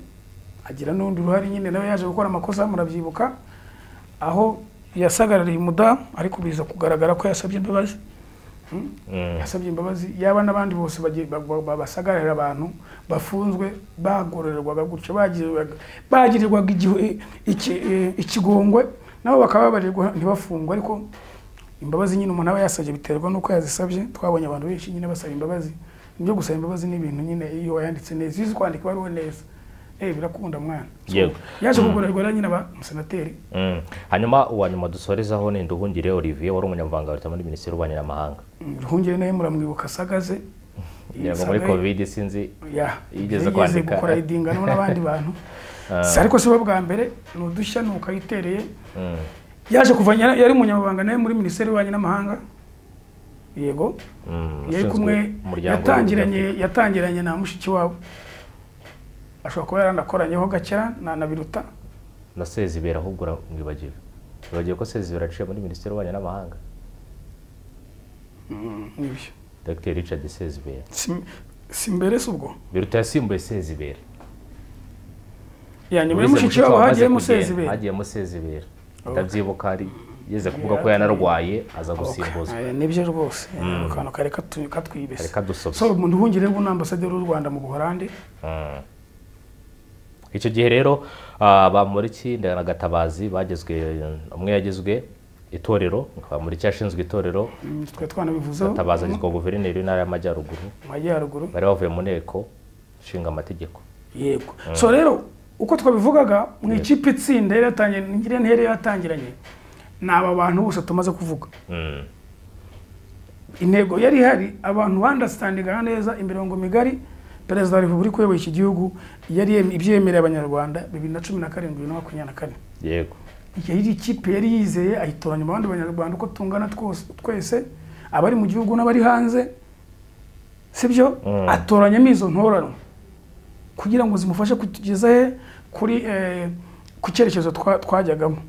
Ariko hari n'abataramazemo imyaka 2 abataramaze 3 bagenda bavamo 2020 rero nibwo hajemo Yellow Paper tumaze kwakira ugiye wari numero ni nyinshi cyane ubone ubasandi kuvuga ibi tukarangiza ikiganiro ndi hari indi paper yasohotse yero so rero yari ikipe umukuru w'igihugu yarahisemo anavuga ko abajijwe impamvu nta change nyinshi yahinduye muri guverinoma yavuze yuko nta uhindura ikipe itsinda abantu bari no mu bantu bamufashije kwiyamamaza areba n'amafoto Sarebe Gatabazi udufoto ateye umudiho n'ubu tuzamubona mu minsi iza ari gucinya umudiho.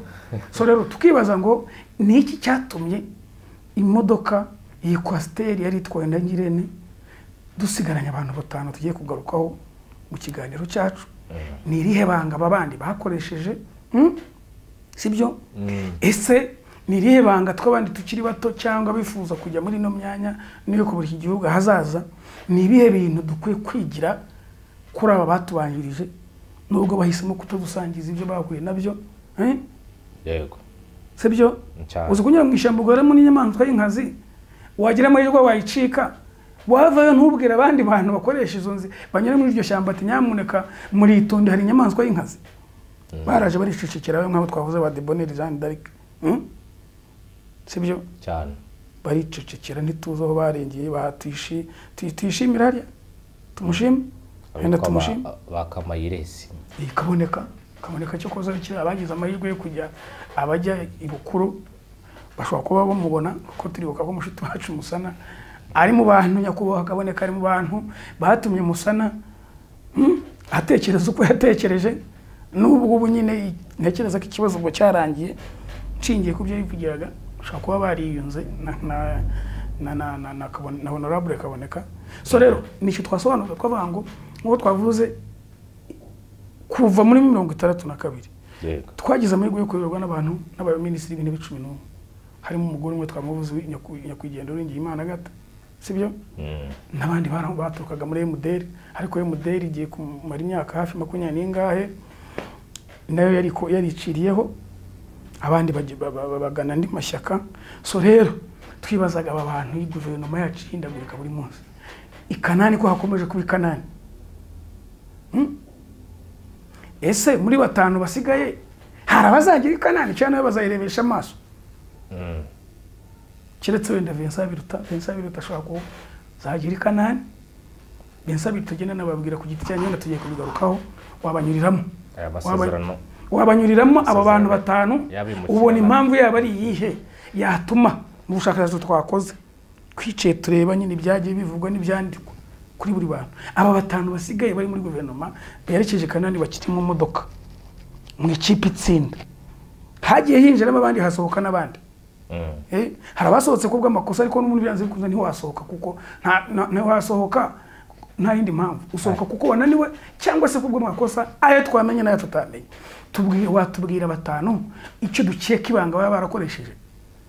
Ijambo ni ryeshamo. Yes, ngira ngo ngiye kukugiramo abo batanu orajya waje wakomeza ukadusobanurira uko twabikoze ubushakashatsi turi kumwe. Wasomwa bango kanaka impamvu yizi biyiza utekereza ko impamvu nk'icumi yonyine tubyirukanse cyane mbere ko dusoza ikiganiro. Aho numva nashyiramo nakongeramo uko twabikoranye twabisobanura. Yes, muri batanu basigaye muri abo 20 maze kuvuga batangiranye nawe, muri batanu basigaye harimo Judith Uwizeye, ni umunyamategeko, ni minisitiri muri presidence ya Repubulika.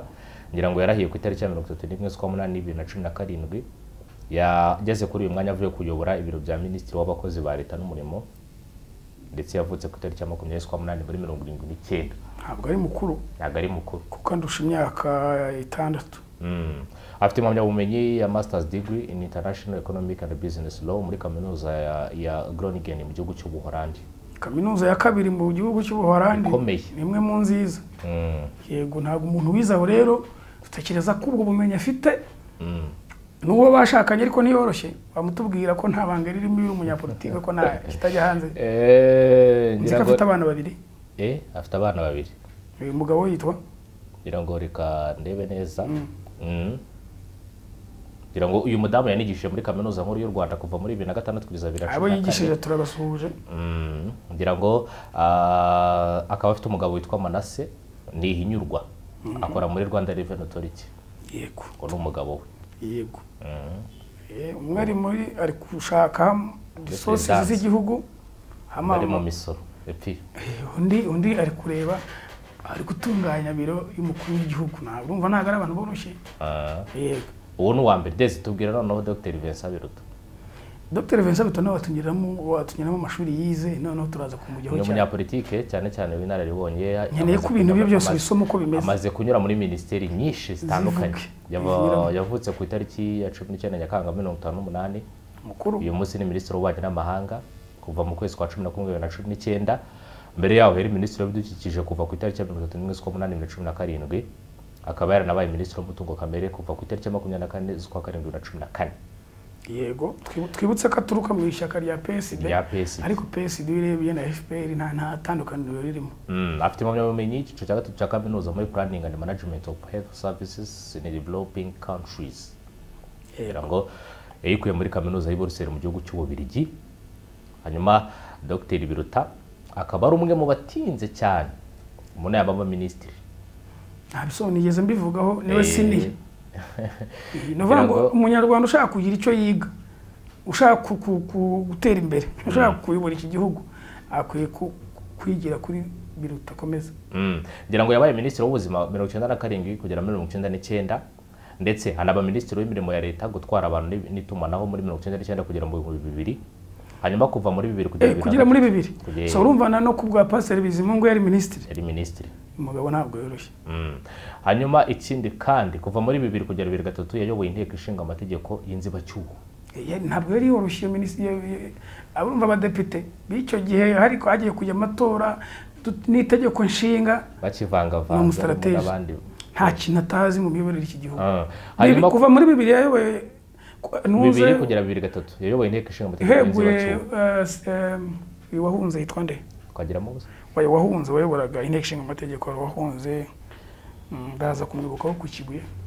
Ntago mwibuka ubwo ngubwo. Urumva niwe wateguye neza ikijyanye n'amatora n'itegeko nshinga ryaje guhinduka 2015. Hanyuma kuva icyo gihe rero kuva 2003 akimara kuyobora inzibacyuho kugera 2011 mu gihe cy'imyaka 8. Aho yavuye muri guverinoma niyo myaka 3 gusa. 2000 kugera 2003. Hanyuma kuva 2003 kugeza 2011 mu gihe cy'imyaka 8 yabaye perezida wa Sena.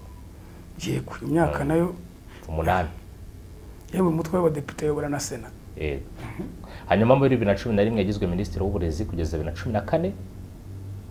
2014 yagizwe ambasaderi w'umutungo kamere. Ambasaderi cyangwa minisitiri? Minisitiri w'umutungo kamere.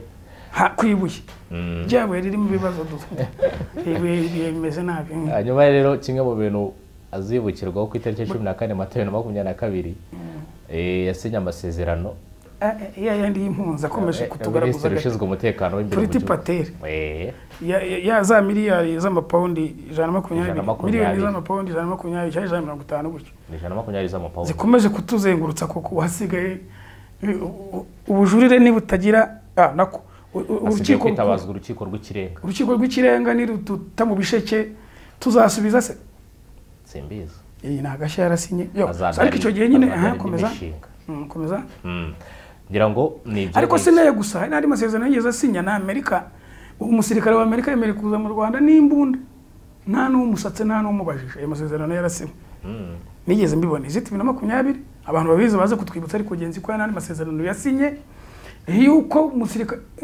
igisirikare cya Amerika urwego rwa Amerika urwego rwose rwaza mu Rwanda nta kubaza yego so nta kindi nibyo areka tujye kuwa gatatu nkiri kuri Dr Vincent Biruta muribuka yuko je nigeze nkuru urutonde rw'abantu 10 ntavuga rumwe n'abantu bavugaga yuko President His Excellency President Kagame aramutse avuze ati mw'abanyarwanda mwe ntako ntagize reka nanjye nduhuka kananye ntekereza ibindi reka nanjye nsavinga u Rwanda mu bundi buryo uyu mugabo je namushize mu bakandida ndakeka mumaze kumva imyanya yagiye bamo n'umuntu wagiye muri top position imyanya yose mikuru ministeri zose twenda izo yayoboye izo atayoboye n'izo kurusha izo yayoboye umutwe w'abadepite iyo myaka 3 ayobora Sena igihe kingana gutyo nabanga imyanya ikomeye atarajyamo sino gukomerera na president wa Sena bari umuntu ukomeye ni umuntu wa kabiri kuri president ubwo mwanya atarajyaho mu yikomeye yindi ni ministeri w'intebe na president wa Republika ndabeshya abanyarwanda atarajya ku gasonge so rero jewe niyo mpamvu mbona yuko president wa Republika president Kagame avuze ati jewe singe ntabwo nziyamamaza abanyarwanda twareza abandi je mbona uyu mugabo ari muri position nziza zo kutiyobora kuko ntacyo atazi haba ko bwabizi Mungu yari ministre na nyuma yaho kuva president Kagame abaye president wa Republika Vincent Biruta cyari mu nshingano nyinshi zitandukanye kandi yagiye azikora neza so rero jewe kumutanga nk'umukandida n'ubu ndongeye nyakuba Dr Vincent Biruta n'ubundi uva muri PSD nta mpamvu ya coalition nubwo president Kagame tubwira akazongera kuraninga washyiramo kandidatire ukagerageza niyo wagira 18 president Kagame akagira 82 no wenda 80 kabiri kakagirwa n'abandi basigaye ni urugero ndi kuri jewe ariko ntacyo byaba bitwaye tubonye PS itanze umukandida kandi gatanga umukandida nka Vincent Biruta n'inararibonye twabibonye twasomye ibyo byose kandi nekereza ko mu gihe yari mu nshingano nta gihe na rimwe twari twumve hari ikintu urwego runaka ruri kuvuga ngo imyitwarire mibi yakanaka so rero ku giti cyanjye President Kagame namuvuze ko ni umukandida wanjye 2024-2029 naranabivuze mbona hari abantu bidashimishije ariko nigewe sinzi impamvu abantu bahitamo gutekerereza abandi nigewe naravuze nige ku giti cyanjye ndacyabona imyaka 5 yakongera katuyobora niba acyumva gifite ako kabaraga cyangwa se ariko muri iyo myaka na Vincent Biruta ashyize umukandidatire nk'umukandida wa PSD ntacyo bitwaye dushingiye ku bunararibonye yego kugira ngo igihe President Kagame n'umuntu kuko President Kagame agize impamvu ni impamvu twese turi abantu turi kwisi Vincent Biruta karaninga nekereza ko afite inararibonye nubwo ari untanze hari nabandi navuga urundi rutonde tuzongera wena mbere y'amatora twongere turebe mu bandi nyuma yuko ibitekerezo byanjye tuvuga n'umuntu tuvuga n'impamvu ariko tugeze kuri Vincent Biruta nk'umuntu ufite inararibonye ufite n'amahirwe yo kongera kugira Kanani kuko Kanani hageze kenshi manda zose araziriye icyo ahindurirwa umwanya wo kwicaramo ariko yose ni imyanya y'imbere yego hanyuma undi turi kugenda twirukanga cyane Kayisire Marie Solange tugeze muvugaho muri Minema ni hari yego ubu ngubu ari muri Minema ariko mbere nyine yari muri ministeri dari muri primatire nyirashinzwe imirimo y'inama y'abaminisitiri abantu benshi bahuza kukuba amaze igihe kinini muri guverinoma ndetse ikindi kandi n'umuyobozi wongereje wa Unity Club Intwara Rumuri murayizi nibuke ko Unity Club yowe na First Lady Jeannette Kagame so rero Kamayire urumva ni inshuti ya hafi Kayisire Marie Solange Kayisire Marie Solange ni inshuti ya hafi na nyakubahwa First Lady Jeannette kuba rero afite ukuntu agenda yumvira nyine inama z'abakuru kuba rero bishoboye kumva inama z'abakuru ntabwo rwose twabura kutumva impamvu yazagira Kanani. Yego. Yes, hanyuma undi ni Rwanyindo Kayirangwa Fanfan. Rwanyindo nta kintu ngira kuvuga ngo mukomojeho. Ariko nawe nyine yashoboye kuba kiri mu modoka itwawe na Dr. Edouard Ngirente. Yize amategeko ntago ari umuntu woroheje. Yize amategeko muri kaminuza y'u Rwanda muri 1997 ndetse akora icyiciro cya gatatu cya kaminuza. Fanfani? Ese Kinyarwanda yaje kukiburira? Sibizi. Ko yize muri kaminuza y'u Rwanda? Icyiciro cya kabiri cya kaminuza mu mategeko yakuye muri kaminuza nkuru y'u Rwanda muri 1997. Ngira ngo afite indi mpamyabumenyi yakuye muri South Africa, muri Afrika y'Epfo muri 2010 icyiciro cya gatatu cya kaminuza. Ngira ngo yabaye umujyanama mu mategeko muri Beseri, yaje guhinduka NDM muri 2004, yagiye gukora mu rukiko rw'ikirenga. Hanyuma ikindi kandi muri kwebaga mu Rwanda icyongereza Kinyarwanda cyagiye yakoranaga n'abanyamahanga wenda aho hantu hose no muri quartier yatuyemo z'abanyamahanga. Simbizi. Igihe ntabwo ari ikintu cyo gushima kuba umuntu ari umuyobozi ntashyira imbaraga mu kuvuga ururimi s'abantu bamwigiraho gute. Niyo mpamvu tubona abakinnyi bo muri Amerika y'Amajyepfo akina imyaka 10 mu Faransa nta Gifaransa se. Inde abakinnyi bo muri Amerika y'Amajyepfo. We abakinnyi n'abakinnyi turi kuvuga no muyoboye nyine umuntu ashobora kutagira umuhate wo kwiga iki. Jewe ku giti cyanjye numva yuko Ikinyarwanda ntabwo giteye isoni. Yes, ngira ngo yabaye mu rukiko rukuru rw'ikirenga muri 2008, yimuriye mu rukiko rukuru rw'ubucuruzi ndetse na Robert Vice President kugeza mu kwezi kwa 10 na 13. Ngira ngo uyu ni umwanya yabayeho kugera 2000 ngira ngo na 17 aramutswa ministeri yananiwe gushyiraho umusahara fatizo. Yasimbuye Judith muri Mifotara ngira ngo. Yasimbuye Judith Wizeye wagiye muri primature. Wagiye mu biro bya Perezida wa Repubulika. Yes, hanyuma rero ngira ngo hari ibyo yagiye akora bitandukanye, ngafite n'umunyamuryango w'ikitwa Autism Speaks. Ngira ngo ni hamwe ni ibigo bikomeye na mawenije abazwi hano mu gihugu arazwi. Reka twigire ku hanyuma dusoza. Dr. Uziel Ndagijimana afite ubumenyi y'ikirenga PhD mu bukungu. Yakuye muri kaminuza bose. Minisitiri yabaye promoted ntacyo twamuvugaho n'ubushimwe. Yes, ngira ngo deze ntago turi buvuga. Nawe Kanani ashobora kuhagera, Kanani azahagera. Ngira ngo Mari yarayisohoye. Wayi Kanani azahagera. No kuyiherekeza kugira ngo nabonye ari no gusinya amasezerano ejo bundi. Sinzi amamiliyoni yandi u Rwanda rwahawemo inkunga. Hanyuma deze kuri iyi guverinoma hari ikintu gitangaje cyagiye kiva ikintu cya Yore Paper. Urupapuro abantu benshi batangiye kubona kuva muri iyi guverinoma, ngira ngo wenda duhereye muri 2020 kuva mu gihe cya Covid n'uyu munsi n'urupapuro rufite byinshi ruvuze. Ariko dusoza mu minota nk'ibiri, iyi guverinoma wayivuga iki? Guverinoma tugiye kwiha amanota, bazatubwira urwitwazo nyine, hazamo urwitwazo rwa Covid. Yego, n'intambara ya Ukraine, ari ibyo kubanenga byinshi. Ibyo gushima ntabwo ari byinshi. Yego, niho haje ibiciro, niho nabonye ibishyimbo bigura 1,700 n'ibihumbi 2,000. Muri guverinoma niho nabonye ibirayi bigura 800. Namshitse se umuntu mukuru dufite yatubwira igihe ibyo birayi byagezaho. Dushingiye kuri icyo tukiri kuri icyo, iyi guverinoma no twabonye ubucucike bwinshi bukoje mu magereza. Byose cyane tukiri ku bijyanye n'ibintu by'ibanze, hajemo ibintu by'imibereho y'Abanyarwanda. Ubushuci hajemo ibijyanye n'ibiciro ku isoko. Umunezero w'Abanyarwanda uri muke. So wakishima se cyangwa wagira icyo ukora ushonje. Twananiwe gusobanurira ngo twumve impamvu. Niho nyine Gerardine byangiye. Yuko kwihaza ku musaruro mu gihugu mbere ko tujyana ku isoko. Ubundi ntambara ko aruvuga ngo duhinge tujyane ku isoko, abantu bavuga ngo babuze aho bacuruza umusaruro wabo. Cyane. Aho kugira ngo ubure ibiribwa bibure byabura aho bigurishirizwa.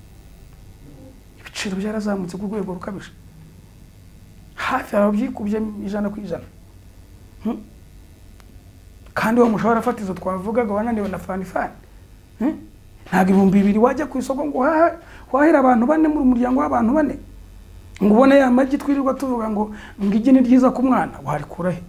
nose 2,000 wategamo nta bantu so bahembwa 2,000 nta bahembwa 5,000 se hari n'abahembwa 1,000 ntabwo nabura kuvuga ko ikipe ya Ngirente irimo aba bantu ariko nta gitangaje aba bantu bagiye baviramo mu nzira ku byapa buri cyapa cyose uzi buri cyapa cyose ko bagiye bahagarara bagiye Kanani so nicyo navuga dushimira abakirimo abahanyanyaje ariko tunanenga n'abavamo kuko atakibona sare atagifite cyubahiro afite honorable bamwitaga yanyuraga mu nzira bakamuhinzira ntabibone yarangiza ntagaruke yego genda ukora ibyawe ubikore ariko garuka usobanura twe tukiri bato utubwira ati yewe nkiri mu nshingano nanimizwe n'iki ariko ubu ugiyemo wowe abazajyamo muzirinde iki sibyo se kuko barabonye barahunze baburiye ese iyo bavuyemo iyo yanditse yabaruwa ngo yeguye kubw'impamvu ze bwite hari ikindi kintu hari izindi baruwa banditse hari andi masezerano baba banditse cyane nka yabaruwa ya mushuti wacu wo muri Amerika ivuga ati nzava muri Burundi nyuma yo kuvamo nabahita avuga ati sinzongera gutekereza no kuvuga ku bijyanye na ministeri nayoboraga bataye mu nama perezida wa Repubulika yari bahisemo mu Banyarwanda iyi guverinoma avuga ko nta wihindura ikipe itsinda mwatubwira hiri jambo ryigeze rikoreshwa n'umukuru w'igihugu mu bayoboye iki gihugu ko cyabayeho ariko iryo jambo nararyiyumviye n'ubu twaribona se ntushobora kurishaka shema se kurishaka rirahari kuko ari jambo perezida Kagame yavuze barahira kakantu gashyizemo byaba ari byiza none tukamenya ngo aba bakinyi beza bari batoranyijwe b'intorano bari bagiye kuturepresentinga kuduhagarara mukuru w'igihugu yavuze ati muze ngwino ufashe hari yaje kwanga gute kudesha rero kubagihanyangeje berekeze Kanani bazagira amahoro iki kiganiro impamvu twagikoze sakora n'ibindi biri muri ubu buryo no kugira ngo tujye twibukiranye k'ibintu ko byari bimeze bitya kuri no manda y'imyaka 7 n'ikintu kinini manda n'ikintu kinini ino manda yo nta nubwo ari nasanzwe umukuru w'igihugu muribuka twikorera ibitebo kugira ngo duhenda tumusabe ko yakongera kugira gute kuyobora indi manda arangije kibona iyo manda idasanzwe twe twamusabye atoranya abantu barangije baramukoshona baviramo mu nzira ufite ikipe ugiye gukina Rusizi ni Kanani uko ajya kwinjira muri Nyungwe kwinjira muri Nyungwe ugasanga usigaranye abakinyi 5 ni forufe so cyo navuga kuri no guverinoma nyine kuri no guverinoma yari yatoranyijwe batumye tubona forufe nicyo nasorezo ni forufe ni 3 kubusa twatumye tutuzuza umubare usabwa kugira ngo abakinyi bajye mu kibuga bakine ikibuga na match niki ni imanda y'imyaka 7 baciye intege perezida wa Repubulika sino kumuca intege gusa baratukushonye natwe abanyarwanda kuko twamugira icyizere turamutora perezida Kagame so ahitamo abantu bamufasha kugira ngo ibyo twemera biduhe ibyo tutarabona ntago nabimutura niyo mpamvu ibintu byose tubimutura niyo mpamvu ibibazo tubona abantu ubona ntacyo bibabwiye bishirira hagati mu ryinyo ari mu byayi gusa bari mu byayi bakubwoko butandukanye kuri za menu ariko ntibatekereze ko hari n'umunyarwanda wabaza menu ntamenye iyo ariyo nicyo navuga twakoze ikiganiro rero tukwigira ngo twibukiranye kandi tubikora n'abadepite tuzagiye abasenateri byagenze bite impamvu ni tukabikora atari kugira ngo dusesereze abavuye mu nshingano habwo tunababaza ngo ko bagifite izindi ureba ibyo bagomba gukora n'ubundi mu gihugu ariko nabwo tutabora kutabanyega impamvu bananiwe kugera Kanani yego murakoze yes Desire katugushimire dushimire nabandi twabanye dushimira umwene igihugu gikunda tumushimire cyane ubwo mwese turabashimiye cyane nawe umunsi mwiza wakoze asante